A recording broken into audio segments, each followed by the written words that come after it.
Mishra Educator. I am Ritesh Kumar Mishra. We are going to read the new chapter of class 7th English Honeycomb chapter 2. Hello बच्चों, यह chapter इतना लंबा है कि इसे हमने कार्टून के माध्यम से शॉर्ट फॉर्म के रूप में आपको समझाने का कोशिश किया गया है।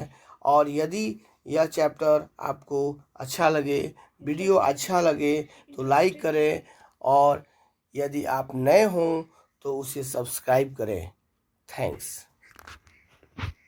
7th क्लास का एक चैप्टर और चैप्टर का नाम है ए गिफ्ट ऑफ चप्पल्स, जो कि वसंता सूर्या के द्वारा लिखा गया है। ये तमिल बैकग्राउंड की एक कहानी है और इस कहानी में एक लड़की है जिसका नाम मृदु है, जो अपने दादा और दादी के साथ रहती है। वो कई दिनों बाद में अपनी आंट जो रुक्मणी है उससे मिलने जाती है। तो वहां जाने पे क्या होता है, चलो इसी बारे में हम लोग जानते हैं।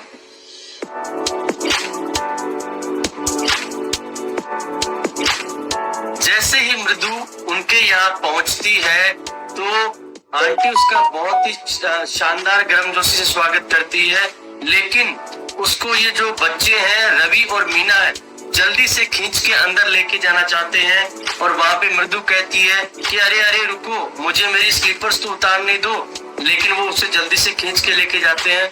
वहाँ पे उसे एक अलग प्रकार की काले रंग की स्लीपर्स दिखाई देती है जो बड़ी बड़ी है, जिन पे कुछ निशान भी बने हुए हैं। रवि मृदु को पीछे के आंगन में लेके चला जाता है और उसके लिए वहाँ पे एक रहस्य सीक्रेट छुपा हुआ था। और वो सीक्रेट जो था वो क्या था, एक फुटबॉल जो थी, टूटी हुई फुटबॉल जो थी, उसके अंदर एक छोटी सी प्यारी सी जो बिल्ली का जो बच्चा है वो वहाँ पे बैठा हुआ है।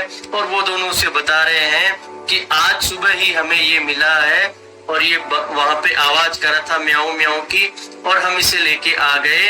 और हमने अभी दादी माँ को इसके बारे में कुछ नहीं बताया है, क्योंकि दादी माँ को इसके बारे में अगर पता लगेगा तो वह हमारा घर छोड़ के पद्दू मामा के घर पे रहने के लिए चली जाएगी। इसलिए अम्मा ने हमें मना किया है कि इसके बारे में दादी माँ को बिल्कुल नहीं बताया जाए। और हमें इस बात को जानकर बड़ा ही आश्चर्य हो रहा है कि लोग हमेशा कहते हैं जीवों के प्रति दया करो, और जब हम जीवों के प्रति दया करना चाहते हैं तो वो कहते हैं कि अरे अरे इसे घर में क्यों लाए हो, ऐसा क्या कर रहे हो, ऐसा तुम क्यों कर रहे हो। और उस दिन की बात है, मैं दूध का ग्लास जो था वो लेके आ रहा था किचन से ताकि मैं इसको थोड़ा दूध पिला सकूं, पर दादी माँ ने मुझे देख लिया और मुझे लगभग पूरा ग्लास वहीं खत्म करना पड़ा। और दादी माँ मुझसे शक की निगाहों से देखने लगी और मुझे चुपचाप वो सारा दूध वहीं पे पीना पड़ा। और दादी माँ के जाने के बाद में मैं थोड़ा सा दूध इसके बर्तन में रख के आया ताकि बेचारी बिल्ली है जो है वो ये दूध पी सके। ये जो बिल्ली है ये कोई साधारण बिल्ली नहीं है, ये एक विशेष प्रकार की बिल्ली है और इस बिल्ली का एक नाम भी है, इसका नाम है महेंद्र। ये जो बिल्ली है इसका नाम महेंद्र है। ये बात सुन के मृदु जो है वो काफी प्रभावित हुई। ये एक वास्तविक नाम है, ये बिल्ली जैसा सामान्य नाम नहीं है, ये तो बिल्कुल ही अलग नाम है। तो वो कहने लगे इसका जो पूरा नाम है वो है महेंद्र वर्मा पल्लवा पुन्नई, और उसको शॉर्ट में कह सकते हैं एमपी पुन्नई। और ये जो बिल्ली है ये एक विशेष प्रकार की बिल्ली है, उच्च जाति की ये बिल्ली है। इसकी फर को देखो, ये कितनी अजीब सी लगती है, सुंदर सी लगती है। इसकी मेन जो शेर की तरह जो इसकी दाढ़ी है उसको देखो, ये बिल्कुल अलग लगती है। अगर आपने देखा हो पल्लवा साम्राज्य, तो पल्लवा साम्राज्य के जो वहाँ पे बिल्लियां हुआ करती थी ये वैसी ही है। इस बात में मृदु काफी हंसने लगी। उसने कहा कि तुम्हें लग रहा है कि मैं मजाक कर रहा हूँ, मैं बिल्कुल भी मजाक नहीं कर रहा हूँ। मुझे लगता है तुम शायद कभी महाबलीपुरम नहीं गए हो। उसने बड़े ही रहस्य से कहा कि हमारी क्लास जो है महाबलीपुरम घूमने गई थी और वहाँ पे एक हमने स्टैचू, एक मूर्ति देखी थी जो इसके दादा के दादा के दादा के दादा का मूर्ति थी, और वो जो था उसमें वहाँ पे इसका निशान हमें मिला था। वास्तव में महेंद्र जो है उन्हीं का एक वंशज बिल्ली है, ये उन्हीं के परिवार से संबंध ये रखती है। और पल्लवा डायनेस्टी के बारे में आपने सुना होगा,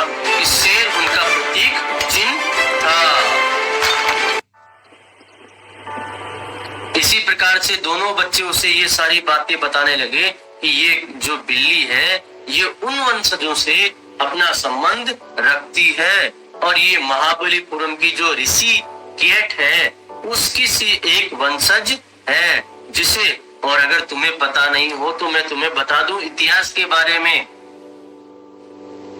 वहां पे ये ऋषिकेट के रूप में हुआ करती थी और लोग इसकी बहुत ज्यादा पूजा किया करते थे।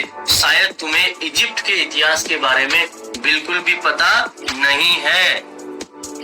अगर इजिप्ट के इतिहास की बात करें तो इजिप्ट के इतिहास में लोग जो है वो बिल्ली की पूजा किया करते थे और ये जो बिल्ली है इजिप्ट की एक बिल्ली, उनका नाम था, देवी देवता जो थे उनका नाम था बास्टेट, उनके परिवार से ये संबंध रखती है। अगर मैं बात करूं कि ये बिल्ली यहाँ कैसे आई, तो ये बिल्ली यहाँ इस प्रकार से आई कि एक बार एक जहाज वहां से यहाँ आ रहा था और उसके अंदर ये बिल्ली छिप के आ गई और फिर ये यहाँ पहुंच गई। तो ये है इस बिल्ली की कहानी। ये बिल्ली कोई साधारण बिल्ली नहीं है, ये एक बहुत ही विशेष प्रकार की बिल्ली है। कुछ समय बाद में उन्हें एक अजीब प्रकार की आवाज सुनाई दी। वो चकित रह गए कि ये अजीब प्रकार की जो आवाजें हैं वो कहाँ से आ रही है। हमारे साथ साथ में ये बिल्ली भी बेचारी इस आवाज से डर गई है। अब दोनों बच्चों ने उसे बताया कि ये जो आवाजें आ रही है ये हमारी लाली जो है वो वोयलिन बजाना सीख रही है, तो उसके यहाँ से आ रही है। म्यूजिक जो संगीत के जो टीचर हैं वो जब भी म्यूजिक बजाते हैं तो बहुत अच्छा म्यूजिक बजाते हैं, परंतु जब भी लाली म्यूजिक बजाती है, संगीत बजाती है, तो ऐसा लगता है जैसे कोई ट्रेन के खड़खड़ाहट की आवाज आ रही हो, और वो भी ऐसी ट्रेन जो कि लगभग पटरी से पूरी तरह से उतर चुकी है। अब तीनों बच्चे जाके खिड़की से देखते हैं और लाली और संगीत के जो टीचर हैं वो अपने संगीत की यहाँ पे प्रैक्टिस अभ्यास वो कर रहे थे। उनके सिर पे बहुत कम बाल है और जो छोटे बाल बचे हैं उनकी पीछे एक चोटी बनी हुई है। उन्होंने एक सोने की चेन पहन रखी है और हाथों में एक डायमंड रिंग भी पहन रखी है और वो वोयलिन को बजा रहे हैं और उन्होंने धोती भी पहन रखी है और साथ ही साथ वो संगीत को अभ्यास करते करते अपने पैरों को भी जमीन पे पटक रहे थे। उन्होंने कुछ संगीत की ध्वनियां बजाई और लाली को कहा तुम भी बजाओ, पर लाली ने जब भी बजाना शुरू किया तो लाली ने तो पुराना वो ही उसका राग है, जिस तरह से ट्रेन खड़खड़ाती है उसी तरह से वो आवाज निकालने लगे और सब लोग उस पे हंसने लगे। अभी इसके बाद में थोड़ी देर बाद में बाहर से कुछ आवाजें आई और बच्चे बाहर चले गए। जब बच्चों ने बाहर जाके देखा तो उन्हें दिखाई दिया कि वहाँ पे एक भिखारी है जो कुछ खाने के लिए मांगने आया था और बच्चे वहीं थे, तो वो खाने के लिए कुछ मांगने लगा। अंदर से रुक्मणी ने कहा कि जाओ इसको कह दो कि पिछले एक सप्ताह से ये यही खाना खा रहा है और आराम कर रहा है, इसको खाने पीने के लिए कुछ भी नहीं मिलेगा। वो जो भिखारी है वो उनकी बड़ाई करने लगा कि आंटी आप लोग कितने अच्छे हो, आप इस घर के कितने अच्छे लोग हो, हमेशा मेरी सहायता करते हो, मुझे ऐसा मत कहो। पर रुक्मणी ने बिल्कुल साफ साफ मना कर दिया और बच्चों को कहा कि इसको यहाँ से भेज दो। वो बेचारा जो व्यक्ति था उसके पास पहनने को चप्पल भी नहीं थी और बच्चों ने दया करके क्या किया, वहाँ पे जो चप्पल रखी हुई थी वो उसको दे दी और उसके बाद में वो व्यक्ति जो है भिखारी जो है चप्पल पहन के तुरंत वहाँ से चला गया। थोड़ी देर बाद में संगीत के जो शिक्षक हैं वो बाहर आए और बाहर आके उन्होंने देखा कि उनकी चप्पल वहाँ पे नहीं दिखाई दी। उन्होंने लाली को तुरंत बुलाया, लाली लाली देखो यहाँ मेरी चप्पल नहीं दिखाई दे रही है। लाली ने आके देखा, वास्तव में सर की जो चप्पल थी वो वहाँ नहीं दिखाई दे रही थी। उसने अपनी मम्मी को बुलाया और मम्मी ने भी यहाँ वहाँ देखा तो कहीं चप्पल नहीं दिखाई दी और फिर उसने बच्चों की तरफ देखा तो बच्चे इस तरह से अजीब सी मुस्कुराहट कर रहे थे। तो उन्होंने बच्चों से पूछा कि क्या हुआ, कहीं तुमने तो कुछ यहाँ वहाँ नहीं कर दिया है। तो उसे पता लग गया कि जरूर बच्चों ने ही कुछ गड़बड़ की है, हो सकता है उन्होंने उस भिखारी को ये चप्पलें दे दी होगी। उसके बाद में रुक्मणी ने क्या किया, उन्होंने कहा कि यहाँ पे तुम्हारे मामा की एक नई चप्पल पड़ी है, वही चप्पल इनको लाके देनी पड़ेगी, क्योंकि गुरुजी की चप्पल जो है बच्चों ने भिखारी को दे दी। और उसके बाद में गुरुजी जो थे वो थोड़े से मन ही मन में असंतुष्ट हुए, क्योंकि उनकी चप्पल खो चुकी थी। पर अब जो उनको चप्पल मिली है वो बिल्कुल नई है, और इससे वो मन ही मन थोड़े खुश भी हो रहे थे कि मुझे पुरानी चप्पल की जगह नई चप्पल मिल गई। और इस प्रकार से गुरुजी जो है वो चप्पल लेके अपने घर चले गए।